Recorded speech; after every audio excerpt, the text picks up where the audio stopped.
Em muitos embates, irmãos, e a gente tem muitas experiências nesse sentido de enfrentar demônios.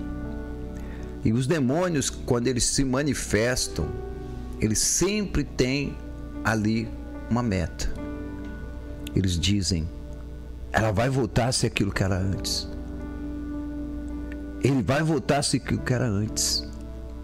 Porque esse é o projeto do inimigo. Levar a pessoa a regredir, a ser aquela pessoa que ela era no passado, a praticar as obras que ela praticava no passado.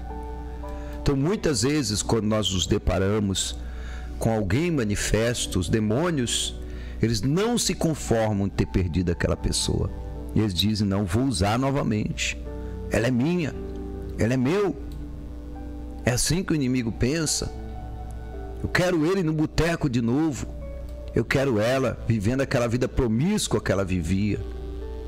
Ou seja, a meta do inimigo sempre será nos fazer regredir e voltar à prática daquilo que desagradava a Deus, daquilo que nos escravizava, daquilo que nos fazia sofrer.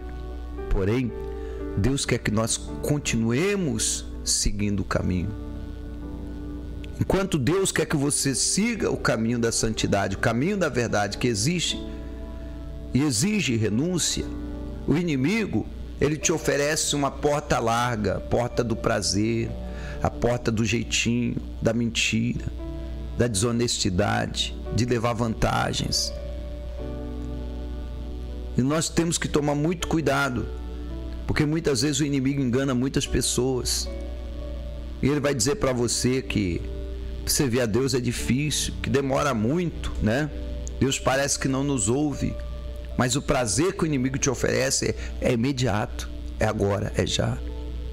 Mas a palavra de Deus nos fala no livro de Salmos, capítulo 119, versículo 1, 3: bem-aventurados os retos em seus caminhos, que andam na lei do Senhor. Bem-aventurados que guardam os seus testemunhos e os que o buscam de todo, com todo o coração, e não praticam iniquidade, mas andam nos seus caminhos. O que eu quero trazer para você aqui nessa reflexão é que o inimigo, ele sempre vai aceitar você servir a Deus, mas viver no pecado. Pelo contrário, ele vai até te estimular a isso. Não, você é crente, você confia em Deus, não tem problema você mentir. Não, um pouquinho disso não faz mal, um pouquinho daquilo não faz mal. Você não é santo. O inimigo sempre vai dizer isso na tua mente. Você não é santo, santo é só Deus, não é? Olha o que o inimigo fala. Eu já vi muitas pessoas falando isso na igreja, pastores pregando isso na igreja, que santo é só Deus, que nós não somos santos. Peraí, nós andamos na palavra ou não? A palavra é para nós ou é só para os outros? E onde está a palavra que diz: sede santo porque é santo aquele que vos chamou? A Bíblia diz que nós devemos ser santos. Viver em santidade significa viver uma vida separada para fazer a vontade de Deus. Somos santificados. Esse microfone aqui é santificado. O que significa esse microfone? É só para as coisas de Deus. É para louvor, é para palavra, é para oração. Então ele é santificado. Não é igual o microfone do mundo que está lá no show, onde os cantores cantam palavras, coisas profanas. Então aquilo lá é mundano. Mas esse não, esse aqui é santo, porque ele é separado só para Deus. Aqui não vai ser usado para falar palavrão. Aqui não vai ser usado para música profana. Isso aqui não vai ser usado para as pessoas contar piada suja, não. É só as coisas de Deus. E da mesma forma que esse microfone, ele é santificado, da mesma forma que esse microfone é separado para Deus, deve ser também a minha e a tua vida. Nós devemos ser separados para Deus, andando na presença de Deus. E o resultado disso é que está escrito: bem-aventurados. Sabe o que significa isso? Mais que felizes. Bem-aventurados. é repetido. Bem-aventurados, versículo 1. Bem-aventurados no versículo 2. Então guarda a palavra de Deus. Não deixe o inimigo te tirar da presença de Deus, não. Diga: eu sou santo e vou viver em santidade na presença do Senhor. Deus disse para Josué: santifica o povo, Josué, porque amanhã eu farei maravilhas no meio de vós. Muitas pessoas querem as maravilhas de Deus, mas não querem viver separados para Deus. Não querem santificar a vida para Deus. E por que Deus quer que nós nos separemos para Ele e vivamos na sua presença? Porque Ele está trabalhando, Ele está operando, Ele está agindo na nossa vida. Ele está nos transformando para sermos conforme a sua imagem e semelhança.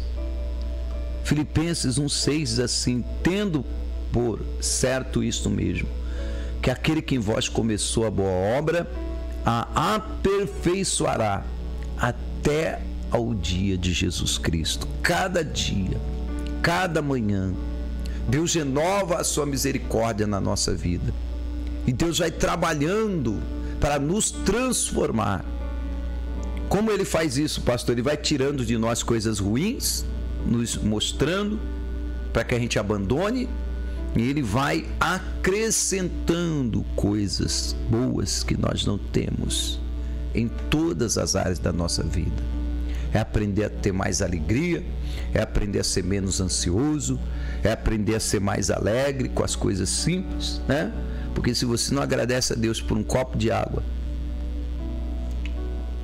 que você bebe, você não vai agradecer a Deus por 1 milhão se você ganhar dele. Não, porque o problema não está naquilo que você tem, mas o problema está no teu coração. Então Deus nos ensina dessa forma. E nós precisamos aprender que a única maneira dele continuar essa obra é nós perseverarmos na fé, na comunhão, no caminho dele. Por isso que o inimigo luta tanto para que as pessoas se desviem e saiam da presença de Deus, que ele interrompe a obra de Deus, interrompe aquele processo de transformação que Deus estava fazendo na vida da pessoa. Por isso o inimigo luta tanto, e ele quer que as pessoas elas desviem, elas voltem à prática do pecado, ao mundo. Ela quer dominá-las novamente para destruir a sua alma. Jeremias capítulo 29 do versículo 11 diz assim: porque eu bem sei os pensamentos que eu tenho a vosso respeito, diz o Senhor. Olha Deus falando com você: pensamentos de paz e não de mal, para vos dar o fim que esperais. O que você espera de Deus? O que você tem esperado de Deus? Nossa, pastor, eu tenho tantos sonhos, tantos projetos, tantos planos. Sim, Deus está do teu lado. Deus está do teu lado. E o que Ele precisa é de tempo. E esse tempo é você que tem que dar para Ele. Salmo 40 diz: esperei com paciência no Senhor. Ele se inclinou para mim e Ele ouviu o meu clamor. Deus precisava de tempo também para agir na vida de Davi. Deus precisava tirar Saul do trono para que Davi fosse colocado no trono. E para isso foi preciso levar Davi para o deserto. E Davi teve que ficar no deserto durante um bom tempo, até que Deus cumprisse o propósito dele de tirar Saul do trono e de colocar Davi. Só que não foi um processo fácil. Ficar no deserto nunca é fácil. Foi um processo doloroso para Davi. Mas lá ele aprendeu a olhar para cima e dizer: do alto vem meu socorro. Foi no deserto que ele aprendeu, e ele lembrou das ovelhas que ele cuidava. E ele disse: eu cuidava das ovelhas, o Senhor cuida de mim, o Senhor é meu pastor, Ele sabe o que eu preciso. É no deserto que a gente aprende a louvar o Senhor e ter a certeza que Ele é o nosso escudo, Ele é a nossa fortaleza, o Deus que deu a Ele força, graça, destreza para vencer o gigante. O Deus que derrubou Golias era o Deus que estava com ele no deserto. E é esse Deus que está com você, ainda que talvez por um momento você esteja se sentindo no deserto, você esteja caminhando no deserto, você esteja enfrentando um vale escuro, difícil, mas saiba de uma coisa: Deus, Ele não te abandonou, Ele não vai te abandonar, Ele está com você nessa peleja, nessa batalha. E o que Ele precisa é que você continue perseverando, confiando. Ele precisa de tempo para fazer a grande obra que Ele tem para fazer na sua vida. Então, em nome de Jesus, não se sinta esquecido. Não escuta a voz do inimigo que vai dizer que Deus, Ele não te ama, que Deus, Ele esqueceu de você. O inimigo vai dizer que você nasceu para sofrer, que é melhor você se conformar com o sofrimento. É mentira dele. A Bíblia diz que Deus quer nos dar o fim que nós esperamos. Está aqui na palavra. Para vos dar o fim que esperais. É isso que Deus tem para você, o fim que você espera. E a única coisa que você precisa fazer é continuar caminhando de acordo com a vontade de Deus, firmado na palavra e esperar, porque aquele que prometeu é fiel e Ele vai fazer a boa obra na tua vida. Está demorando? A Bíblia diz, espera mais um pouquinho, espera mais um pouquinho. Aquieta o seu coração, aquietai-vos e vede o livramento que o Senhor fará. Vede a bênção do Senhor. Aquietai-vos e sabei que eu sou Deus. Ele é Deus na tua vida. E só por isso já vale a pena confiar, esperar Deus trabalhar e nos dar o fim que nós esperamos. Tenha certeza que Ele já está fazendo isso. Ele trabalha para aquele que nele espera. E se você está esperando, Deus, Ele está trabalhando por você.